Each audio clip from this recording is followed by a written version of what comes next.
Yeah, man.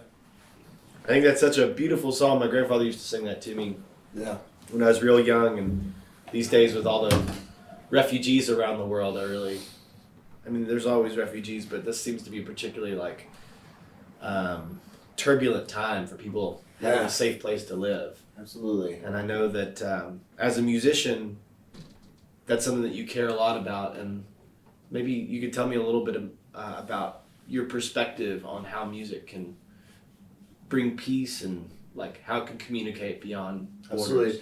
I mean, I think from a very young age, I was always obsessed with the use of music as a language. I mean, my whole family played music, much like yours, I think. And I was a very shy kid, and I was bullied a lot.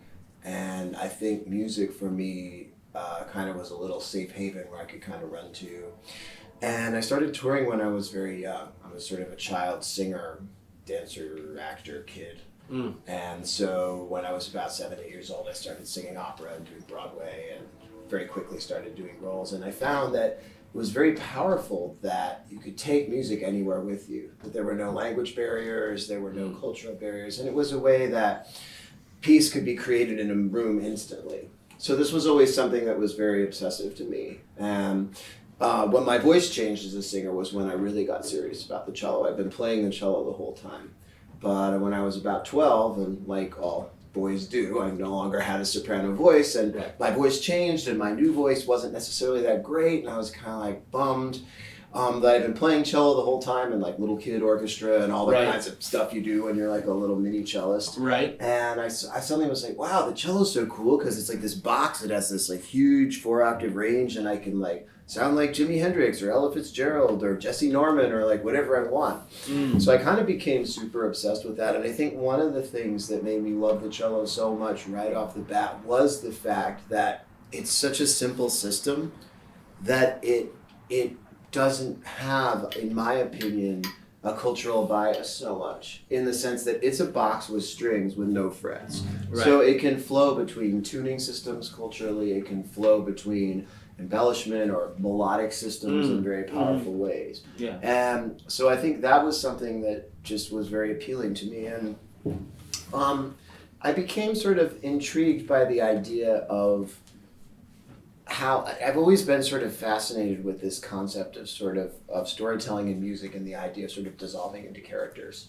And so one of the things that was interesting to me was this idea of how do we tell stories together with music? Like I wasn't never into sort of projects where it was like, and this is one of the things I've always sort of hated about classical crossover, that there's this sort of idea of like, I am this, you are that, and I'm going to show that. And having worked a lot in Southeast Asia and the Caribbean, like very quickly I became sensitive to this, that's a very ethnocentric, very condescending approach to come into a culture and be like, I play this, like, ooh, what do you do? Let's do this together. Rather than just having the basic humility of coming together and writing fiction together. Just simply being like, hey Ben, what's your story? What's my story? We're equal humans, like, you know, and we can learn from each other, and then like a story can emerge together. And so a lot of those projects that I started kind of in different parts of the world were from my own fascination of just being like, well, what can I be and what can the cello be? And this fascination with being an outsider. I just found it so interesting to walk into cultures. A lot of the places I've gone, no one's ever seen a cello. They don't know what it's called. They just, someone shows up with this box that does these things, and they're like, wow, that's interesting. A lot of my work that I've done in the last 5 or 6 years has focused on tribal cultures in Southeast Asia. And I think what originally brought me to that music was really a technical thing, and then it turned into a larger political arena. Technically, there's a lot of music of that region that has bowed string instruments that predate Europe. Right. And so that was very fascinating to me. And it all began years ago when I'd done a promotional tour of the Philippines, and a friend of mine who worked for MTV Asia was like, hey man, you want to check out some of the indigenous music? And I was like, yeah, dude, that's awesome. And he's like, well, it's in the most dangerous part of the country. I was like, cool, let's go. You know, so it started out in that kind of way, but it led to a much, much deeper thing that kind of looked a lot at how music could be used in conflict resolution, how music could be used in dialogue and in the neutralization of energy Right. in dialogue. And one of the things that was very fascinating to me, especially in my work with the Talaandig tribe, which is a tribe in the central Mindanao region. Mindanao has been a very conflicted region of the Philippines for a very long time. Pretty much since the 70s, when Imelda Marcos created a separate Islamic Republic. There's been a civil war that's been ongoing for a long time. And about the time that I first went to Mindanao, there was a very big political event that was a large massacre, which a lot of press were killed and during an election, and the place became very dangerous. But it was interesting to me because right from the get-go, I was seeing sort of the effect of music in action on the ground. All of the tribes, basically, their whole entire education system is based entirely on music and visual art. That's all the kids do. And there's a tremendous amount of dialogue between tribes that deals with using music and dance as a shared vocabulary because it predates colonialization. In other words, like half of the island has been Islamized and half of the island has been Catholicized.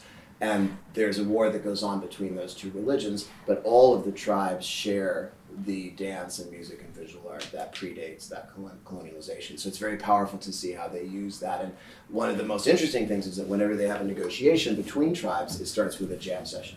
One of the first times I ever did a jam with the Talaandig tribe, Wawai Sawai, who's like the guru of the tribe, we played for like 2 hours or something. And then he looks at me and he sort of goes, "Why do you always turn left instead of going up the hill?"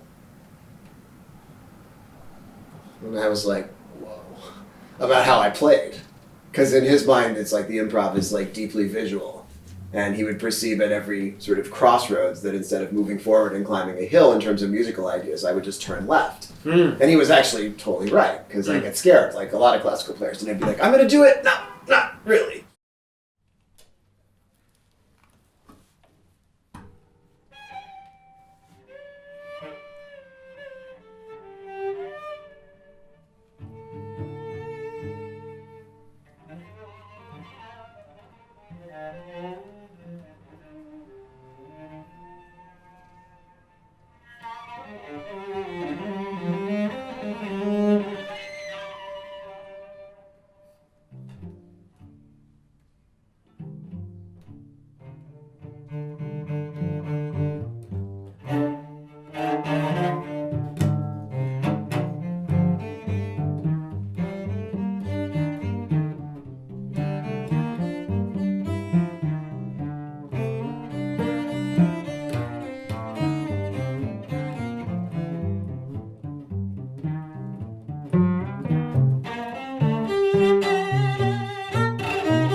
Mm.